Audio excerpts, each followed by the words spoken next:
10वीं बोर्ड परीक्षा 2024 कक्षा 10 के उन सभी विद्यार्थियों का आज के इस वीडियो में हार्दिक स्वागत है जिनका पेपर आपके 27 मार्च 2024 को होने वाला है। अगर आप ये वीडियो शुरू से अंत तक देखते हैं तो मैं आपको गारंटी देता हूं कि आपके जो गणित में बहुत ही शानदार नंबर इस पेपर के माध्यम से आने वाले हैं।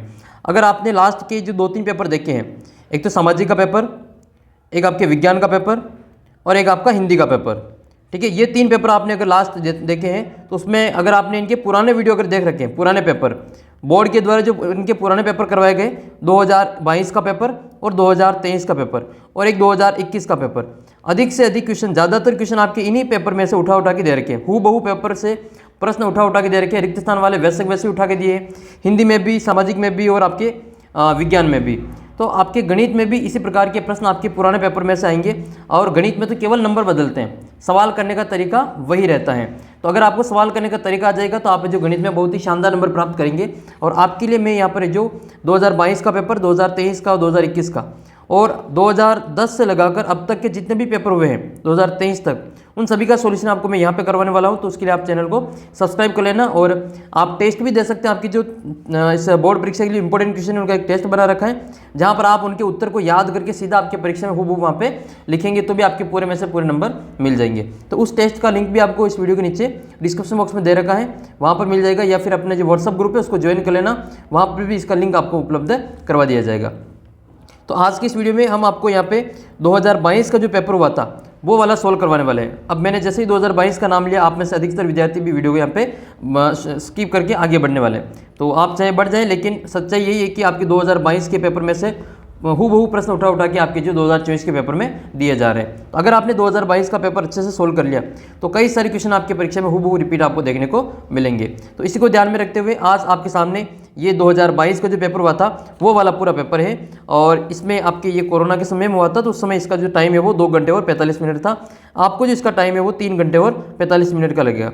लेकिन कई विद्यार्थियों के लिए ये 15 मिनट का, 45 नहीं 15 है ना, 3 घंटे और 15 मिनट का समय आपको मिलेगा।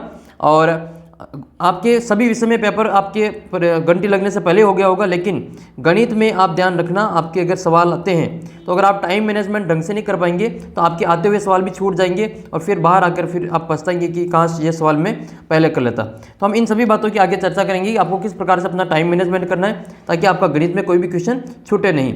ये बात ध्यान रखना कि गणित में आपके जो सबसे ज़्यादा क्वेश्चन सोल्व करने पड़ेंगे, क्योंकि अबस शब्द वाला भी आपको सोल्व करके आंसर लिखने पड़ेंगे। इसलिए वीडियो को शुरू से अंत तक देखना और आपकी जो टाइम मैनेजमेंट है और एक्यूरेसी उसको बढ़ाना है। तो आइए वीडियो को शुरू करते हुए 2022 का पूरा पेपर हम सोल्व करते हैं। 2022 के भी वो क्वेश्चन करेंगे जो आपके 2024 के सिलेबस में है। उन क्वेश्चन को हम इस वीडियो में नहीं करेंगे जो आपके 2024 के सिलेबस में नहीं है। तो हम वही क्वेश्चन करने वाले जो कि आपकी 2024 के सिलेबस में आपकी परीक्षा में आने वाले हैं। इसका पहला क्वेश्चन है कि बहुपद की आपको घात बतानी है। इस बहुपद की घात कितनी है? तो पहला क्वेश्चन क्या आपको बतानी है? घात। तो बहुपद की घात क्या होती है? जो भी इसमें चर होता है, बहुपद की घात होती है चर की बड़ी से बड़ी घात। चर की बड़ी से बड़ी घात जो होती है उसको हम बहुपद की घात कहते हैं। जैसे हमारे पास में एक बहुपद है 2x की घात 2 + 3x + 1, इसकी घात कितनी होगी? तो इसकी घात आप बताएंगे कि ये जो 2 है वो सबसे बड़े दिखाई दे रहे हैं, इसकी घात 1 है और इसकी घात 2 है, तो इसकी घात कितनी हो जाएगी? 2 हो जाएगी।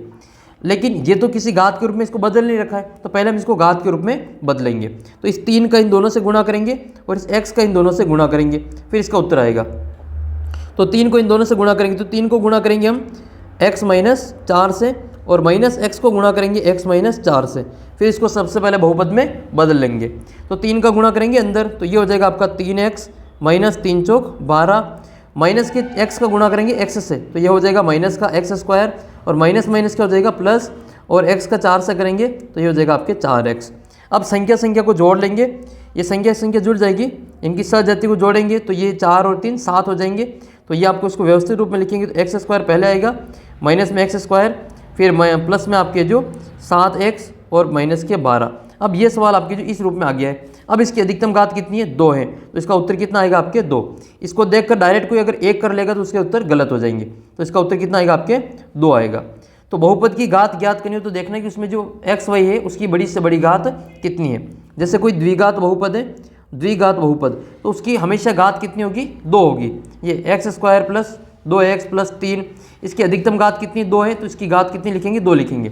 फिर इसके द्विघात बहुपद के हल के दो, या इसके शून्य के दो, या इसका मान के दो, या इसके मूल के 2, ये सारे एक ही चीज़ है। इसके अधिकतम कितने हल हो सकते हैं? जो x की अधिकतम घात होती है उसके उतने ही हल प्राप्त होते हैं, यानी कि इसकी घात कितनी है 2 है तो इसके 2 ही हल प्राप्त होते हैं। तो कोई भी द्विघात बहुपद है तो उसके अधिकतम कितने हल प्राप्त होंगे? 2 हल प्राप्त होंगे, 2 शून्य प्राप्त होंगे।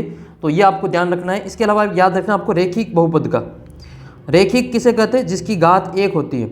रैखिक बहुपद वो होता है जिसकी घात कितनी होती है? 1 होती है, और उसका हल कितना प्राप्त होगा? उसका शून्य कितना आएगा? उसके शून्य हमेशा 1 ही प्राप्त होंगे। तो ये बातें आपको अच्छी प्रकार से ध्यान रखनी है।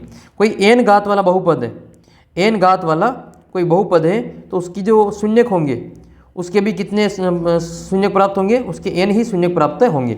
अगर कोई 7 घात वाला है तो उसके शून्य कितने आएंगे? 7 आएंगे। 11 घात वाला है तो उसकी जो शून्य के वो भी 11 आपके आएंगे। जिसकी जितनी घात होती है उसके उतने ही ये जो शून्य प्राप्त होते हैं। ये क्वेश्चन 100% आपके जो पूछा जाएगा कि इसके शून्य ज्ञात करने। नेक्स्ट क्वेश्चन आपके जो कि आपकी 5वीं प्रश्नावली का है। 5वीं प्रश्नावली का सवाल है कि ये 6 पदों वाली समांतर श्रेणी का अंतिम पद और पहला पद दे रखा आपको 2 और 10 है। तो समांतर श्रेणी का योगफल ज्ञात करना है। इस सवाल को करने के लिए आपको योगफल वाला सूत्र याद होना चाहिए। तो SN वाला सूत्र लगाएंगे। इसमें SN बराबर, इसके 2 सूत्र होते हैं। SN बराबर n/2 कोष्टक 2a plus n-1 into D. एक तो ये सूत्र होता है। दूसरा सूत्र होता है SN बराबर n/2 कोष्टक a प्लस l। ये सूत्र कब काम में लेते हैं? जब हमें पहला पद दे रखा हो, अंतिम पद दे रखा हो और उसमें जो पदों की संख्या दे रखी हो, तब तो ये वाला सूत्र काम में लेते हैं। और ये वाला सूत्र कब काम में लेते हैं? जब हमें n का मान दे रखा हो, पहला पद दे रखा हो और इसमें d का मान दे रखा हो, सारवंतर दे रखा होगा तो हम ये वाला सूत्र काम में लेंगे। तो इस सवाल में देखो सारवंतर नहीं दे रखा है तो फिर हम ये वाला सूत्र इसमें काम नहीं लेने वाले, ये वाला सूत्र काम में लेंगे। तो n बराबर कितना है? इसमें 6 पद है तो n बराबर 6 हो जाएगा। प्रथम पद कितना है? a बराबर 2 हो जाएगा। अंतिम पद कितना है? वो l बराबर 10 हो जाएगा। क्रमशः का मतलब होता है जो पहले है उसका मान पहले है, जो बाद में है उसका मान बाद वाला है। तो पहले प्रथम पद है तो प्रथम पद का मान 2 हो जाएगा, अंतिम पद इसमें 10 हो जाएगा। तो इसमें पहला पद की मान कितने? 2 लिखेंगे, n बराबर 6 लिखेंगे और ये l बराबर 10 लिखेंगे। तो इसका उत्तर हो जाएगा आपके n का मान कितना हो जाएगा? 6। तो 6/2 कोष्टक पहला पद कितना है? पहला पद आपके 2 है और अंतिम पद कितना है? 10 है। तो 10 और 2 कितने हो गए? 12। पहले इसको भाग दे देंगे, इधर अगर भाग जा रहा हो तो काट देंगे, अगर कटते तो नहीं करते तो वैसे वैसे छोड़ देंगे। तो 2 का भाग 6 में पूरा चला जाएगा 3 बार। इंटू करेंगे 10 और 2 12 को, तो 12 3 कितने होते हैं? 36 होते। तो इसका उत्तर कितना आएगा आपके? 36 आ जाएगा। ये देखो ऑप्शन नंबर ब में दे रखा है 36, तो ये वाला उत्तर आपके सही हो जाएगा। अगला क्वेश्चन देखते हैं, क्वेश्चन नंबर 3। ये देखो ये क्वेश्चन उनके लिए जो जिनको लगता है कि मैं तो गणित में फेल हो जाऊंगा, ऐसा क्वेश्चन कोई बता दे कि जिनके उत्तर मैं याद कर लूँ और आसानी से मैं पास हो जाऊँ, तो उनके लिए एक क्वेश्चन ये रहा कि अगर आपको x अक्ष से दूरी पूछे और 100% पूछा जाता है। अब तक 2010 से लगाकर 2023 तक के पेपर हुए, उनमें ये क्वेश्चन हर बार पूछा गया है। ठीक है, 2010 से लगाकर इन 13 सालों में ये क्वेश्चन तो आता ही आता है, फिक्स है कि x अक्ष से दूरी ज्ञात कीजिए या फिर y अक्ष से दूरी ज्ञात कीजिए। दोनों निकाल के बता देंगे कैसे करना है इसको। तो x अक्ष से दूरी ज्ञात करनी तो आपको y का मान लिखना है। जब भी x अक्ष से दूरी ज्ञात करनी हो तो किसका मान लिखेंगे? y का मान लिखेंगे, यानी कि y का निर्देशांक लिख लेंगे। तो y का मान कितना है इसमें? पहले तो आता है x का मान, फिर बाद में आता है y का मान। अब y का मान देखो इसमें माइनस में दे रखा है, लेकिन उत्तर में मान लो यहाँ पे माइनस के 4 होते हैं तो फिर वो गलत है। उत्तर हमारा प्लस का ही 4 होता है, क्योंकि दूरी कभी भी माइनस में नहीं होती है। तो इसका उत्तर कितना आ जाएगा? आपके प्लस के 4 आ जाएंगे। इसी सवाल में y अक्ष से दूरी पूछे, y अक्ष से दूरी, तो इसका उत्तर कितना हो जाएगा? आपके प्लस के 5 हो जाएगा। उम्मीद करता हूँ ये वाला सवाल आपको अच्छी प्रकार से समझ में आ गया होगा। ये डायरेक्ट उत्तर वाले सवाल है कि जब आप x अक्ष से दूरी पूछे तो y का मान लिख लेंगे और y अक्ष से दूरी पूछे तो x का मान लिख लेंगे और लिखेंगे उसको प्लस वाली संख्या से। माइनस में कभी भी दूरी नहीं होती है।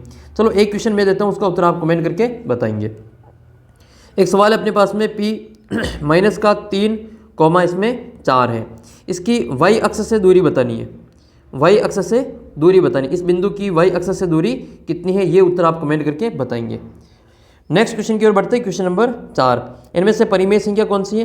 तो अपरिमेय संख्या कौन सी है? तो याद रखना अपरिमेय संख्या वो होती है जिसका जो दशमलव प्रसार है, दशमलव प्रसार वो अशांत होता है और अनावर्ती होता है, यानी कि उसमें रिपीटेशन नहीं होता है। तो जिसका दशमलव प्रसार अशांत है उसको हम क्या कहेंगे?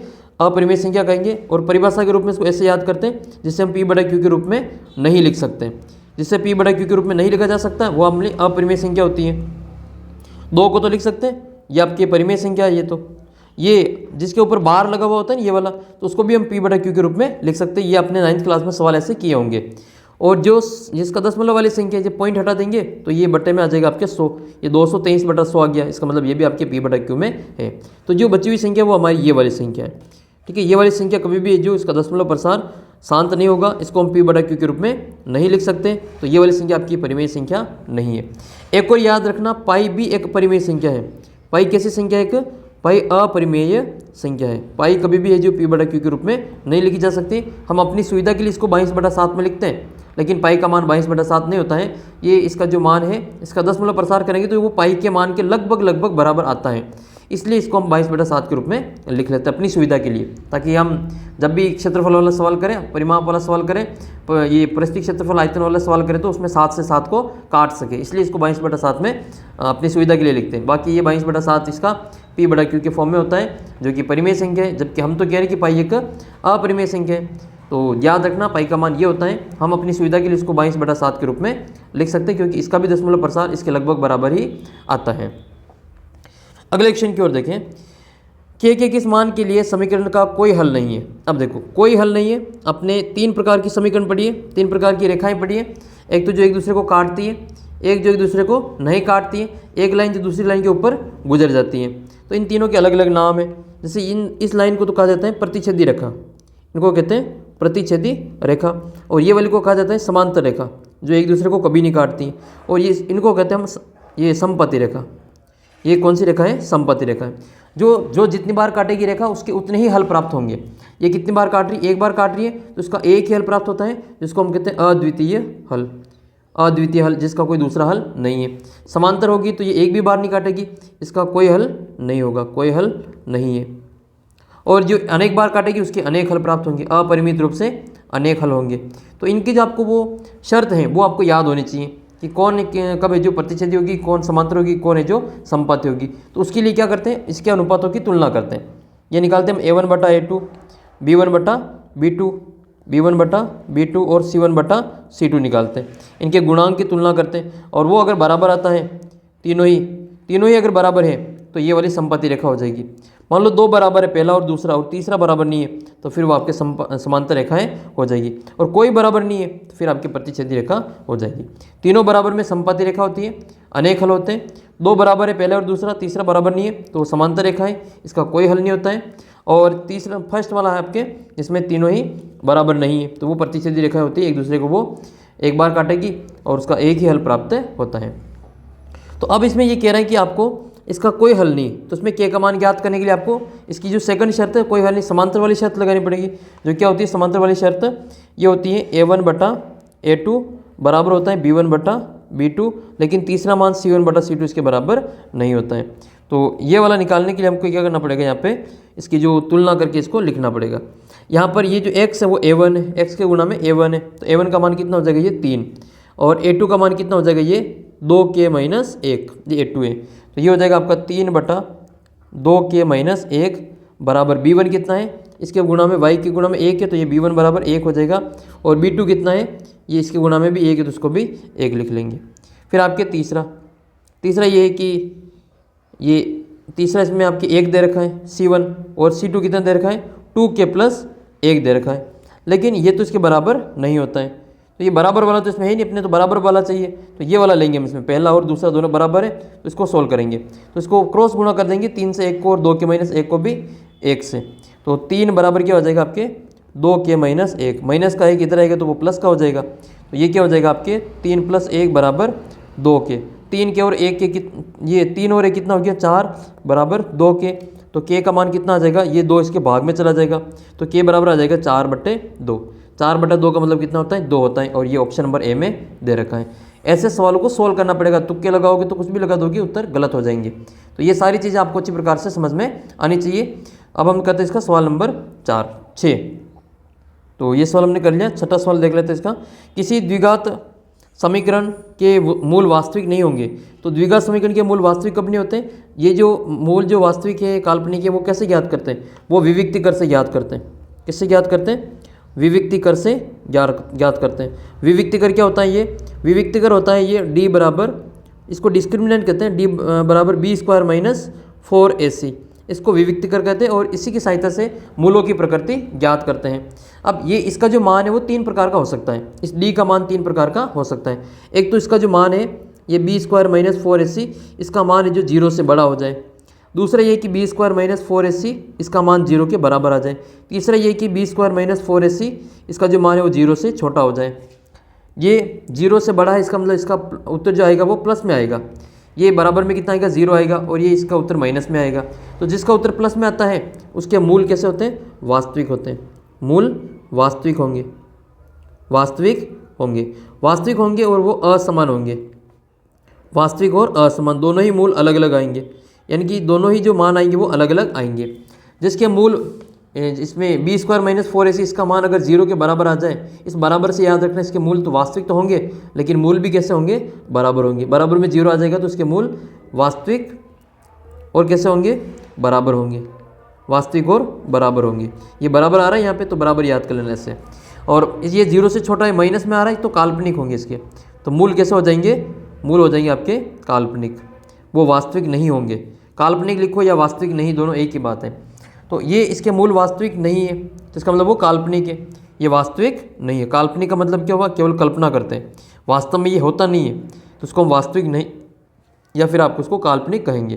तो इसका उत्तर क्या हो जाएगा, ये b² - 4ac इसका मान 0 से छोटा, इसका मान 0 से छोटा, ये तो बड़ा है, बड़ा वाला ये रहा मूल वास्तविक और असमान, ये 0 के बराबर है, इसका मतलब ये मूल वास्तविक और बराबर है। और तीसरा आपके 0 से छोटा, तो ये हो जाएगा आपका उत्तर तीसरा। इसके जो मूल है वो वास्तविक नहीं होंगे, इस स्थिति में मूल वास्तविक नहीं होते। ये दोनों दे रखा है, ये जो चौथा ऑप्शन है वो इस ए और बी को मिला के दे रखा है, बराबर भी है और ये 0 से बड़ा भी है, तो उसके मूल वास्तविक और समान और असमान तीनों इसका आंसर लिख सकते हैं। लेकिन ये वाला उत्तर आपके क्या होगा, इसका सी वाला उत्तर हो जाएगा, ठीक है, स वाला उत्तर इसका सही आंसर होगा। फिर आपकी 7वीं प्रश्नावली का सवाल है, 7वां सवाल है, बिंदुओं को मिलाने वाले रेखाखंड के मध्य बिंदु के निर्देशांक ज्ञात कीजिए। जितना ये सवाल बड़ा दिख रहा है उतना सवाल मुश्किल है नहीं है, बहुत आसान सवाल है ये। मध्य बिंदु के निर्देशांक ज्ञात करना है। मध्य बिंदु का मतलब क्या होता है, बीच के जो बिंदु है उसको निकालना है। तो किसी भी संख्या के मध्य बिंदु को निकालना हो, जैसे ये 2 बिंदु हमारे पास में, ए तो ए है और दूसरा है हमारे पास में बी। इसके निर्देशांक x1 और y1 है और इसके निर्देशांक है हमारे पास में x2 और y2। अब इसका आपको क्या करना है, मध्य बिंदु निकालना, कोई इसके बीच में बिंदु है P बिंदु, इसके निर्देशांक निकालना है x, y के। तो मध्य बिंदु का सूत्र क्या होता है, P x, y बराबर हो जाएगा ये, इसको हम साइड में लिखते हैं यहाँ पे, फिर आपको हल करके बताते हैं। तो ये हो जाएगा यहाँ पे P x, y बराबर हो जाएगा ये, पहले x1 और x2 को जोड़ेंगे, x1 + x2 बटा 2, फिर इसमें y1 और y2 को भी जोड़ेंगे और 2 का भाग देंगे। ये हमारा मध्य बिंदु के निर्देशांक का सूत्र होता है। गणित में आप सूत्र लिखेंगे तो ही आपके नंबर मिलेंगे, डायरेक्ट अगर सवाल करेंगे तो उसके उत्तर आपके नंबर उसके कट जाएंगे। तो इसका जो आपके मान है वो क्या हो जाएगा, x1 का मान कितना है, ये मान हो जाएगा x1, ये y1 है, ये वाला x2 और ये वाला y2 है। इसका जब हम मान लिखेंगे यहाँ से तो ये x1 का मान कितना आएगा, ये वाला x + 4, ये हो जाएगा आपकी x + 4, ये प्लस बीच में ये वाला x2 कितना है, x2 है 6 - x, तो ये हो जाएगा आपका 6 - x, और बट्टे में कितना आएगा, आपके बट्टे में आएगा 2। इसी प्रकार से लिखना है आपको, y1 वाला मान लिखना है, तो y1 का मान कितना है, y + 5, तो यहाँ लिखेंगे हम y + 5, और y2 कितना है, ये आपके 3 - y, तो 3 - y, और बट्टे में आ जाएगा 2। इसमें जो संख्या है वो जुड़ जाएगी देखो, और बाकी जो x है उसको भी जोड़ेंगे, तो प्लस का x और ये माइनस का x कट जाएगा, तो बचेगा क्या, 6 और 4 10 बचेंगे, और बट्टे में 2। यहाँ से y और y कट जाएगा, 1 + 1 माइनस है, बचेगा क्या, 5 और 3 8, और बट्टे में 2। 10 बटा 2 5 होते हैं, और 8 बटा 4 8 बटा 2 ये 4 होते हैं। तो 5 का भाग 2 का भाग 10 में 5 बार चला गया, और 2 का भाग 8 में 4 बार चला गया। 5 और 4 इसके उत्तर हैं। तो देखो 5 और 4 कहाँ दे रखा है, ऑप्शन नंबर ब में दे रखा है, इसका आंसर आपके ब वाला उत्तर आएगा। नेक्स्ट है फिर आपके अगला सवाल है, ये वाला सवाल आपके जो ये 8वीं प्रश्नावली का है, यदि sin a बराबर आपके 1/2 हो तो आपको 2 sin a cos a का मान ज्ञात करना है। इसको 2 तरीके से कर सकते हैं, या तो आप इसे sin से cos का मान ज्ञात करें, या फिर इस sin a के मान से हम इसके कोण का मान ज्ञात कर लें कि कोण a का मान कितना रखें कि इसका 1/2 आ जाए। तो ये तो आपको सारणी याद होनी चाहिए। sin a बराबर कितना है, 1/2 है। तो अब आप दिमाग लगाओ कि sin में 1/2 किसका मान होता है, तो ये 1/2 मान होता है 30 का। तो इसको लिख सकते हैं sin a बराबर sin 30। इससे क्या होगा, a का मान पता चल जाएगा कि a की जगह कितना लिखेंगे, 30 लिखेंगे। तो यहाँ पर इसको हल कर लेंगे, 2 × sin 30, a की जगह पे 30, और cos 30 लिख लेंगे, क्योंकि a का मान कितना आ गया अब हमारे लिए 30 आ गया। तो इसको हल करेंगे आगे, तो 2 इंटू साइन 30 का मान कितना होता है, साइन 30 का मान होता है 1/2, तो ये 1/2 लिखेंगे, इंटू cos 30 का मान कितना होता है, cos 30 का मान जो साइन 60 का होता है वो होता है आपके √3/2। किससे कौन कट जाएगा, देखो ये वाले 2 से ये वाले 2 कट जाएंगे, बचेंगे कितने ऊपर √3 और बटे में 2। इसका जो फाइनल उत्तर आएगा वो आपकी √3/2 आएगा, जो कि बी वाले ऑप्शन में दे रखा है। तो इसका आंसर आपकी कितना करना है, 3/2 करना है। फिर आपके क्वेश्चन नंबर है 9वां क्वेश्चन है, जिसमें आपको एक्स ये कौन का दे रखा है और इसमें मान ज्ञात करना है। तो आपको सारणी से इसके मान लिखने पड़ेंगे। तो अगर आपको सारणी बनाना नहीं आती है तो आप कमेंट करके बताना, मैं एक वीडियो अलग से आपको सारणी बनाना सिखा दूंगा, ठीक है। कमेंट करके आप बता सकते हैं। अगर आपको सारणी बनाना नहीं आती है तो आप आराम से जो सारणी बना के इसकी जो मान है वो निकाल सकते हैं। तो सारणी बनाना नहीं आता हो तो आप कमेंट करके पूछ लेना। 9वां प्रश्न आपके कि 2 tan 30 बटे में 1 - tan स्क्वायर 30 इसका मान ज्ञात करना है। तो इसको हल करने के लिए पहले इसका मान लिखेंगे, ये इसको हल कर लेते हैं। यहाँ पे 2 tan 30 का मान कितना होता है, tan 30 का मान होता है आपके 1/√3। ये tan 30 का मान है, 1/√3 किसका मान है, ये आपके tan 30 का मान है। और ये √3 किसका मान है, ये आपके tan 60 का मान होता है। √3 ये tan 60 का मान होता है, और 1/√3 ये आपके tan 30 का मान होता है। तो ये हो जाएगा tan 30, तो ये इसकी जगह ये लिखेंगे इंटू 1/√3, और बट्टे में कितना आएगा आपके 1 - tan स्क्वायर 3। तो 1 - tan स्क्वायर तो 1/√3 का होल स्क्वायर कर देंगे। अब इसको सोल्व करेंगे, तो 1 को 2 से गुणा करें तो 2 हो जाएगा ऊपर, 2/√3, और बट्टे में अब इसको सोल्व करेंगे ये वाले को। तो ये कितना है 1, तो 1 ही आएगा, -1 का स्क्वायर 1 हो जाएगा, और बट्टे में √3 है, तो √3 का जो स्क्वायर करेंगे तो वो केवल 3 आएगा। √3 इंटू √3 करेंगे तो इसमें से उत्तर केवल √3 का अंडर हट जाता है और ये 3 ही आता है। जैसे √2 इंटू √2 को गुणा करते हैं तो केवल 2 ही आता है। इसका जो स्क्वायर होता है √2 का वो स्क्वायर से अंडर कट जाता है, तो ये आ जाएगा आपके 1/3। अब फिर इसको सोल्व करेंगे, इसको सोल्व करेंगे ये वाले को, ये वाला सोल्व करेंगे तो 2/√3 और बट्टे में आएगा 1 - 1/3। तो 2 तो √3 वैसे वैसे आएगा, बट्टे में इसके बट्टे में कुछ नहीं तो 1, लघुत्तम लेंगे इसका 3 आएगा, 1 का भाग देंगे 3 में 3 बार, 3 को 1 से गुणा करें तो 3, माइनस 3 का भाग 3 में 1 बार, 1 को 1 से करेंगे तो 1, 3 में से 1 जाएगा तो 2 बचेगा। तो इसको हम लिख लेंगे ऊपर, यहाँ पे साइड में लिख लेते हैं इसको यहाँ पे, कि ऊपर तो बच रहे 2 और बट्टे में √3, और इसके पूरे बट्टे में क्या आएगा 3 में से 1 गया तो 2 और बट्टे में आएगा आपका 3। अब क्या करना है, ये भाग जा रहा है, देखो अब इस संख्या में इस संख्या का भाग देना है। ये भाग देने के लिए आपको क्या करना पड़ेगा, इसको गुणा में बदलना पड़ेगा। तो 2/√3 इंटू ये 2/3 है, ये उल्टा हो जाएगा 3/2 हो जाएगा। इससे क्या होगा, ये 2 से 2 कट जाएंगे और उत्तर आएंगे इसके 3/√3। लेकिन आप ध्यान से देखोगे तो अपने सवाल में 3/√3 कहीं है ही नहीं, ये देखो कहीं पे भी 3/√3 उत्तर नहीं है। तो इसका मतलब इससे हमें और हल करना पड़ेगा, क्योंकि हम बट्टे में ये अंडर रूट वाली संख्या नहीं रखते हैं। तो इसका परिमेयकरण करेंगे, क्या करेंगे, इसका परिमेयकरण करेंगे। परिमेयकरण करने के लिए इसको हम √3 से ऊपर नीचे गुणा करेंगे। ये नीचे वाली संख्या होती है हर, इसका ऊपर नीचे गुणा करते हैं तो √3/√3 हो जाएगा। तो ऊपर तो होगा ये 3/√3 और बट्टे में आएगा √3 को √3 से गुणा करेंगे तो ये कितना आएगा 3 आएगा। फिर आपके ये 3 से 3 कट जाएंगे, इस वाले 3 से ये वाले 3 कटेंगे, तो उत्तर कितने बचेंगे, इसके √3 बचेंगे। तो इसका जो फाइनल उत्तर है वो कितना आएगा, √3 आएगा। तो देखो सवाल आप यूँ मत समझना कि ये सवाल छोटे सवाल है, अब सदर में भी बड़े सवाल आएंगे, उनको भी आपको सॉल्व करके आंसर निकालना पड़ेगा। अपनी मर्जी से यहाँ पे कुछ भी कर लोगे, ये वाले उत्तर हर कुछ लिखे आ जाओगे तो हो सकता है वो आपके तुक्का सही बैठे या फिर नहीं भी बैठे। तो इसलिए सवाल को सोल्व करके इसका उत्तर आपको लिखना है। ये क्वेश्चन आपके बड़े नंबर में भी आ सकता है, बड़े क्वेश्चन में भी आ सकता है, सेम टू सेम क्वेश्चन मैंने आपको पूरा ये सोल्व करवा दिया है। ये क्वेश्चन आपके 2 नंबर में भी आ सकता है या 3 नंबर में भी पूछ सकते हैं इस सवाल को, है ना, बड़ा क्वेश्चन है ये। तो देख लेना आपके ये 8 पॉइंट जो प्रश्नावली 8.2 उसमें दे रखा है। अगला सवाल 10वां सवाल है ये, एक पासे को एक बार फेंका जाता है, अभाज्य संख्या प्राप्त करने की प्रायिकता ज्ञात कीजिए। तो एक पासे को एक बार फेंकने पर अभाज्य संख्या प्राप्त करने की प्रायिकता ज्ञात करनी है। तो एक पासे को एक बार फेंकेंगे तो कुल परिणाम कितने आएंगे, कुल परिणाम आ जाएंगे आपके 6 आएंगे। कुल परिणाम कितने आएंगे 6। कुल परिणाम 6 कौन कौन से होते हैं, 1 से लगाकर 6 तक की गिनती, 1 2 3 4 5 और 6, ये 6 परिणाम कुल होंगे।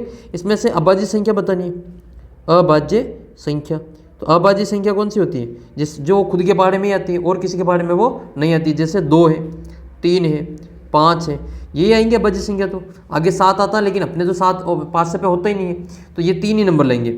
ये कहलाते हैं इसके अनुकूल परिणाम। अभाज्य संख्या आने के अनुकूल परिणाम कितने हो गए टोटल 3। और प्रायिकता ज्ञात करनी है। प्रायिकता, इसका सूत्र क्या होता है, अनुकूल परिणाम। प्रायिकता का सूत्र होता है अनुकूल परिणाम, अनुकूल परिणामों की संख्या बटे में कुल परिणामों की संख्या। अनुकूल परिणाम बटे कुल परिणाम। तो अनुकूल परिणाम कितने हो गए, ये टोटल कितने नंबर हो गए 3, तो याद देंगे 3, और बटे में ये कुल कितने, ये 6, तो 3/6, यानी कि उत्तर आएगा आपके 3 के पहाड़े से 3 एक बार कटेगा और 6 कटेगा 2 बार। ये अगर आपके यहाँ पे सम अभाज्य की जगह पे अगर कोई दूसरा नंबर पूछ ले, सम संख्या पूछ ले, तो सम संख्या के कौन कौन से नंबर होंगे, 2, 4 और 6। इसकी जगह पे तुम्हें विषम पूछ ले, तो विषम की जगह पे कौन होगा, 1 होगा, 3 होगा और 5 होगा। सम में 2 का भाग जाता है और विषम में 2 का भाग नहीं जाता है। तो ये कितने हो जाएंगे आपके, सम संख्या की अनुकूल परिणाम आपके 3 ही आएंगे, विषम के भी कुल परिणाम 3 ही है, और अभाज्य के भी कुल परिणाम 3 ही है। तो इन तीनों संख्याओं के उत्तर जब एक पासे को फेंक के अभाज्य पूछे तो भी इसका उत्तर 1/2 होगा, सम संख्या पूछे तो भी इसका उत्तर 1/2 होगा, और विषम संख्या पूछे तो भी इसका उत्तर 1/2 ही होगा। और आपको 2 का गुणज पूछे, 2 का गुणज मतलब 2 के पहाड़े में आने वाली संख्या, तो 2, 4 और 6 लिखेंगे, जो कि आपके सम संख्या के बराबर ही है। तो इसका उत्तर भी आपके कितना आएगा, 1/2 ही आएगा।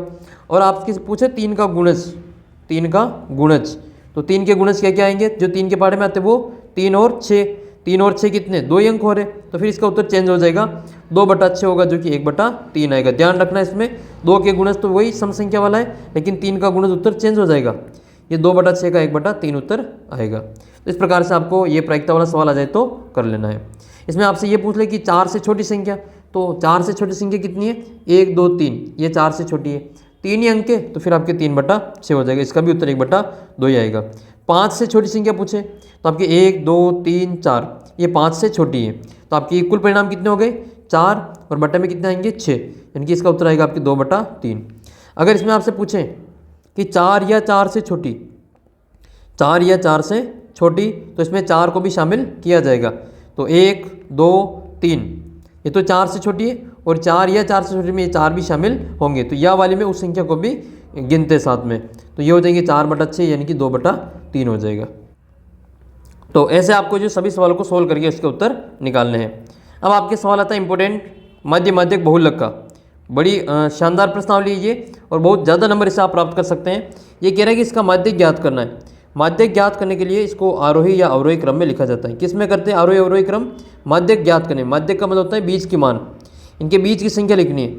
तो बीज की संख्या बताओगे इसमें, इसके में बीज की जो संख्या है वो इसमें 3 आ रहा है, तो गलत है, इसमें बीज की संख्या 3। अभी डायरेक्ट देख के हम उत्तर नहीं बता सकते हैं, क्योंकि सभी में ये वापस 3 आए ऐसा ज़रूरी नहीं है। तो हमें क्या करना पड़ेगा, पहले इसको आरोही या अवरोही क्रम में लिखना पड़ेगा। तो इसको पहले गिनती के रूप में लिखेंगे। सबसे पहले 0 आएगा, 0 के बाद में 1, फिर 2, फिर 3, फिर 4, 4 के बाद में आएगा फिर इसमें 7, फिर आएगा इसमें 8। कितने नंबर हो रहे हैं टोटल, 1, 2, 3, 4, 5, 6, 7। जब संख्या विषम आती है तब इनके बीच की संख्या डायरेक्ट देख लो, 3 संख्या इधर छूट जाएगी, 3 संख्या इधर छूट जाएगी। अब इसका उत्तर कितना लिखेंगे, 3 लिखेंगे, तो इसका उत्तर कितना आ जाएगा आपके 3 आ जाएगा। ऐसे हम इसको बिना सूत्र की सहायता से माध्यक का तो आप कर सकते हैं। संख्या को गिनती के रूप में लिखनी है माध्यक के लिए, और बीच की संख्या देख लेनी है। मान लो तो 7 3 इधर छूट गए, 3 इधर छूट गए। मान लो संख्या 4 ही होती, ऐसे 4 संख्या होती है, इससे जैसे 2, 3, 5 और 7 ये संख्या है। अब इसका माध्यक ज्ञात करना है, तो इसमें तो बीच में कोई संख्या है ही नहीं, 2 इधर छूट गई, 2 इधर छूट गई, बीच में तो क्या है, खाली है। फिर तो हम ये वाला फिर करने के लिए क्या करेंगे, जब ऐसा सवाल आ जाए तो इस बीच की 2 संख्याओं को जोड़ेंगे। तो 3 और 5 को जोड़ लेंगे और 2 का भाग देंगे। 3 और 5 8 होते हैं, 8 में 2 का भाग दें तो इसका उत्तर कितना आएगा, 4 आएगा। 4 जो कि 3 और 5 के बीच में आता है। देखो हमें इनके बीच की तो संख्या बतानी है, तो 3 और 5 के बीच में उत्तर कितना आ गया, इसका 4 आ जाएगा। तो ऐसे इसका उत्तर आपको निकाल लेना है। जब संख्या दोनों तरफ बराबर छूटने के बाद में बीच में कोई नहीं बचे तो बीच की 2 संख्या को उठा लेना है। अब कौन सी संख्या को उठाना है, तो ये कितने नंबर है, इसमें 4 नंबर है, 1, 2, 3 और 4। तो 4 के आधे कितने हो गए, 2। एक तो दूसरा पद लेना है, एक आपको 2 के अगले वाला पद, 2 के बाद कितने आते हैं 3, फिर इन दोनों के जो मान है उसको जोड़ना है। दूसरा पद कितना होगा इसमें दूसरा पद कितना है, 3 है, तो 3 प्लस इसमें तीसरा पद कितना हो जाएगा, 5 हो जाएगा। तो 3 और 5 को जोड़ा तो 8 हुआ, और फिर 2 का भाग देंगे तो उत्तर आएगा इसका 4। ऐसे सवाल आ जाए तो भी आपको कर लेना है। तो माध्यक तो आसान है, जो बिना सूत्र के ऐसे अबसद आ जाए तो आप इसमें आसानी से कर सकते हैं। इसकी जगह पे तुम्हें माध्य पूछ ले, माध्य तो माध्य कह दो या फिर औसत भी कह दो, माध्य या औसत दोनों एक ही होता है। माध्य या औसत ज्ञात करने के लिए इन सभी को जोड़ा जाता है, आंकड़ों का योग बटा आंकड़ों की संख्या, फिर जितने नंबर है उनका इसमें भाग दे दिया जाता है। आपसे पूछेगा कि प्रथम 5 सम संख्या या विषम संख्या का माध्य ज्ञात कीजिए। प्रथम 5 विषम संख्याओं का माध्य ज्ञात करना है। तो प्रथम 5 विषम संख्या कौन कौन सी होती है? 1 2 1 3 1 3 5 7 और 9, ये प्रथम 5 विषम संख्या है। इन सभी की जोड़ करनी है, इन सभी की क्या करनी है? जोड़ करनी है और फिर इसमें 5 का भाग देना है। जोड़ करोगे इसका तो ये 25 उत्तर आएगा और 5 का भाग दोगे तो उत्तर वापस 5 आ जाएगा। तो विषम संख्या पूछ लेना तो उत्तर आपके सवाल में ही दे रखे हैं। जब भी विषम संख्या पूछे तो उत्तर आपके जितनी का पूछे प्रथम में वही इसका उत्तर है। मान लो 5 का पूछे तो इसका 5 आएगा, और 7 का पूछेगा तो इसका उत्तर कितना आएगा? 7 आएगा। 11 का पूछेंगे तो इसका उत्तर विषम के लिए 11 ही आएगा। बाकी सब के लिए लागू नहीं है, केवल ये विषम संख्याओं के लिए ही लागू होता है। तो याद रख लेना, विषम संख्या जितनी भी है उसका माध्य प्रथम वाले का जितनी भी संख्या पूछे उसका उत्तर उतना ही आता है। ये वाला देखो सवाल, इसमें ये वाला क्या है कि बारंबारताओं का जो योग है वो कितना दे रखा है? 60 दे रखा है। मतलब ये जो बारंबारता है इनकी जोड़ कितनी दे रखी है? 60 दे रखी है। तो आपको इस x का मान ज्ञात करना है। हम क्या करेंगे? इसको 5 को, x को, 20 को, 50 को, 15 को, 7 को और 5 को जोड़ेंगे। जो इसकी जोड़ कितनी आएगी? बराबर में 60 आएगी। तो पहले इनकी जोड़ कर लेते हैं, इनकी यहाँ पे जोड़ कर लेते हैं। तो जोड़ करेंगे तो 5 और 15 20 हो जाएंगे, 20 और 20 40 हो जाएंगे, 40 और ये 7 5 12, 7 और 5 कितने? 12। तो 40 और 12 कितने हो गए? 52 हो गए। तो इसका जो जोड़ है वो 52 प्लस x आ जाएगी। बराबर में कितना दे रखा है? 60 दे रखा है। x का मान ज्ञात करना है तो इस 52 को उधर ले जाएंगे, क्योंकि ये भी इसकी जोड़ है और ये भी 60 भी इसी की जोड़ है, तो दोनों की जोड़ 60 के बराबर लिख ली हमने, है ना। तो x का मान ज्ञात करने के लिए 60 में से 52 को घटा देंगे। तो इसका जो उत्तर है वो कितना आ जाएगा? 8 आंसर आ जाएगा। 8 आपके ऑप्शन नंबर बी में दे रखा है, ये ब वाला उत्तर इसका सही हो जाएगा। तो इसका आंसर कितना आएगा? 8 आएगा। तो ये देखो, पहले आपके अबसद में जो 2022 में और 23 में आपके अबसद के 12 ही क्वेश्चन आते थे, लेकिन अब की बार आपके 15 क्वेश्चन आने वाले हैं। तो उसके लिए मैंने आपको जो मॉडल पेपर सोल्व करवा रखे हैं उनको भी देख लेना, उनमें से भी आपकी काफ़ी क्वेश्चन आपकी परीक्षा में देखने को मिलेंगे। ये वाला सवाल देखिए, ये वाला सवाल 2022 में आया हुआ था। 5वीं प्रश्नावली आपकी 5.2 उसका सवाल है ये, ठीक है। इसमें आपको इन दोनों डिब्बों में संख्या भरनी है। तो पहले तो आप क्या करेंगे, इसमें बीज की संख्या ज्ञात करनी हो। देखो जैसे ये वाला सवाल, एक तो 2 और 26, आपको ये वाला सवाल आ जाए परीक्षा में तो इसमें कुछ नहीं करना, एक ही संख्या ज्ञात करनी बीज की। तो ये बीज का जो मान होता है वो इन दोनों की जोड़ का आधा होता है। बीज का मान इन दोनों की जोड़ का आधा होता है।